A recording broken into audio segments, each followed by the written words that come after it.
Bonjour et bienvenue dans Voix de soignant by Fed Medical. Dans ce podcast, nous recevons des professionnels de la santé. Immergez-vous dans leur quotidien de passion et de vocation en écoutant leurs témoignages inspirants. Bonne écoute! Bonjour à tous et ravi de vous retrouver pour ce nouveau numéro de Voix de soignant. Ce podcast s'adresse à tous les actuels et futurs professionnels de la santé, mais aussi à tous ceux qui souhaitent bénéficier d'informations sur ce secteur et l'ensemble de ses métiers. Je suis Maïva Ramsaï, chef de projet Content Marketing chez Fed Group, et j'ai le plaisir d'accueillir aujourd'hui Marjolaine Mainbourg, étudiante infirmière, qui nous parlera de son parcours et de son quotidien. Bonjour Marjolaine. Bonjour. Alors, avant de nous parler de votre quotidien d'étudiante infirmière, est-ce que vous pouvez revenir rapidement sur votre parcours qui, il me semble, n'était pas tout à fait celui qui vous était destiné? Alors effectivement, j'ai fait 15 ans de coiffure avant de faire ma reconversion et de devenir étudiante. J'ai d'abord passé 2 ans pour faire un CAP, j'ai fait mon brevet professionnel de coiffure et ensuite j'ai travaillé en tant que coiffeuse jusqu'à mes 30 ans, ma reconversion. Ok, donc effectivement, c'est un début de carrière à l'opposé de ce que vous faites aujourd'hui.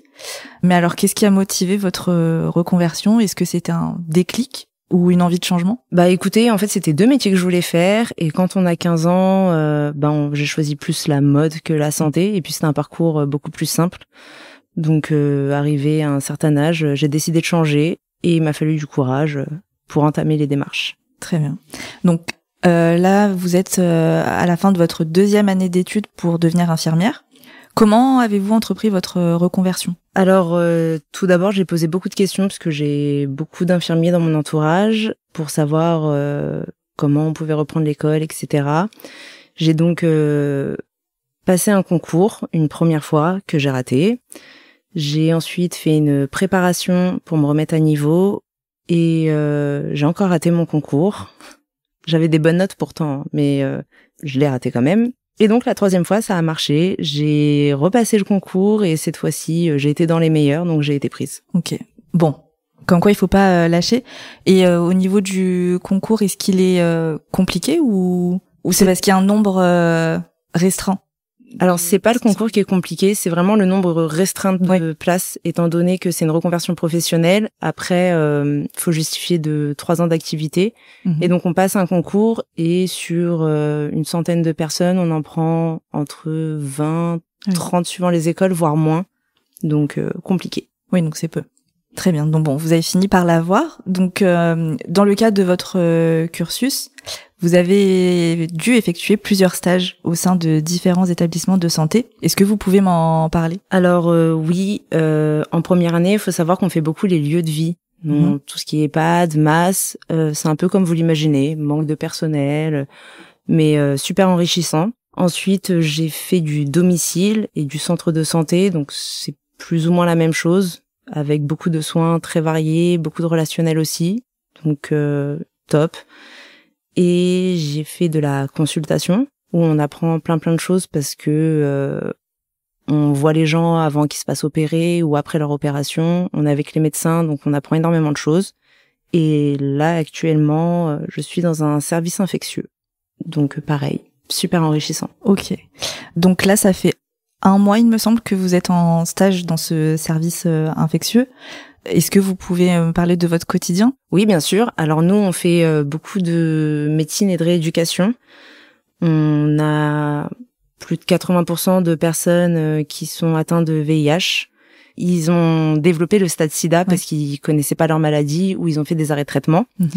Et pour un grand nombre d'entre eux, c'est des gens qui ont des particularités sociales. Je sais pas si je peux dire ça comme ça. Mais ils sont SDF ou sinon ils ont été rejetés par leur famille, donc faut les replacer, faut leur trouver des logements.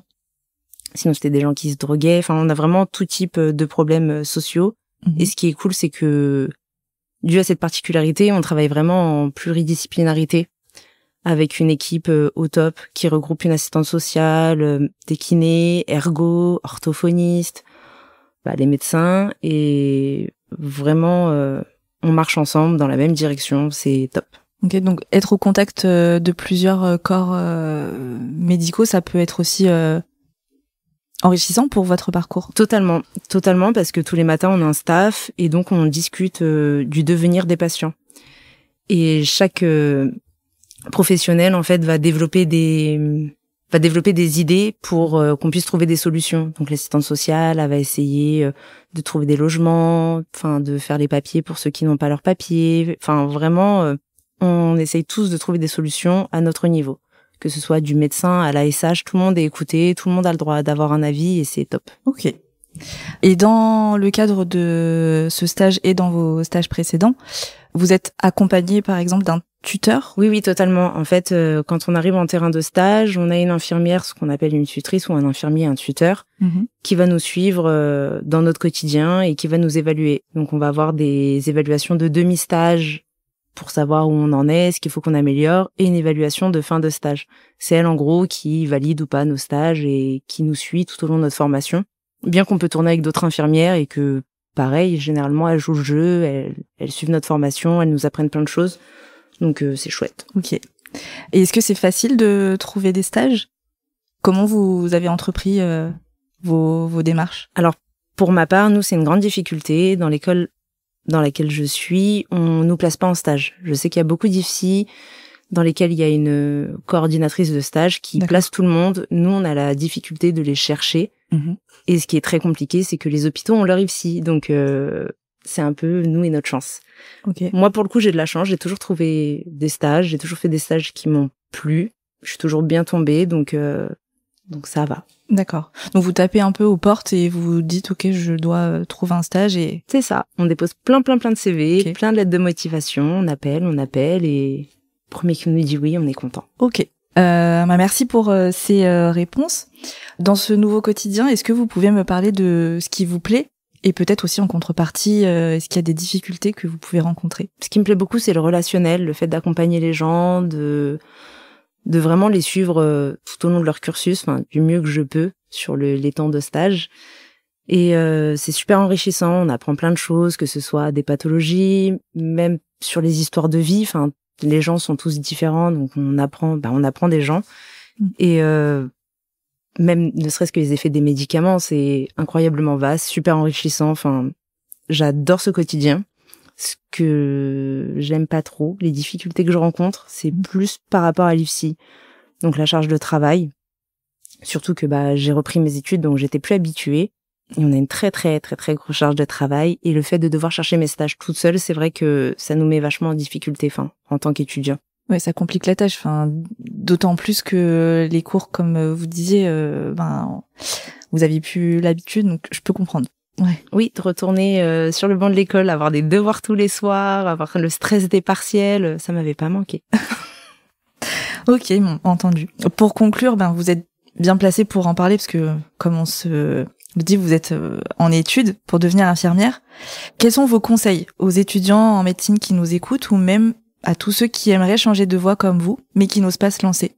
Qu'est-ce que vous pouvez leur dire pour leur donner envie de rejoindre le monde de la santé? Alors déjà, faut pas lâcher. Si c'est le projet qu'on a envie de faire et qu'on est sûr de notre choix, faut y aller coûte que coûte. J'ai raté mon concours 2 fois et c'est pas grave. Des fois, vous tombez sur des gens pas sympas qui vont vous dire des choses pas très sympas, c'est pas grave. Rester déterminé, c'est ce qui compte. Après, faut une très bonne organisation pour reprendre l'école, parce que la charge de travail, elle est vraiment particulière. Organisation, courage, et pareil pour les stages. Moi j'ai la chance, ça se passe très bien, mais je sais que j'ai des camarades à qui ça se passe pas très bien, ou elles sont un peu maltraitées. Donc c'est pareil, c'est pas grave, vous juste devenez pas ce genre d'infirmière, continuez, lâchez pas, et ça ira. Donc, oui, parce qu'effectivement, il y a peut-être pas mal de personnes qui vont essayer de dégoûter les étudiants, mais à la clé, il y a quand même de beaux postes et de belles relations à créer, donc c'est ça. Surtout que je pars du principe qu'on sera le professionnel qu'on a envie d'être. Donc c'est pas parce qu'on rencontre de mauvaises infirmières qu'on sera de mauvaises infirmières, bien au contraire. Et ouais, franchement, faut être courageux et rien lâcher. Super. Merci beaucoup Marjolaine d'avoir accepté mon invitation. De rien, merci à vous.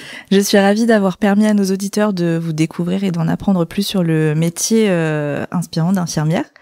Tout est possible dans la vie, Marjolaine en est la preuve, donc n'hésitez pas à vous lancer.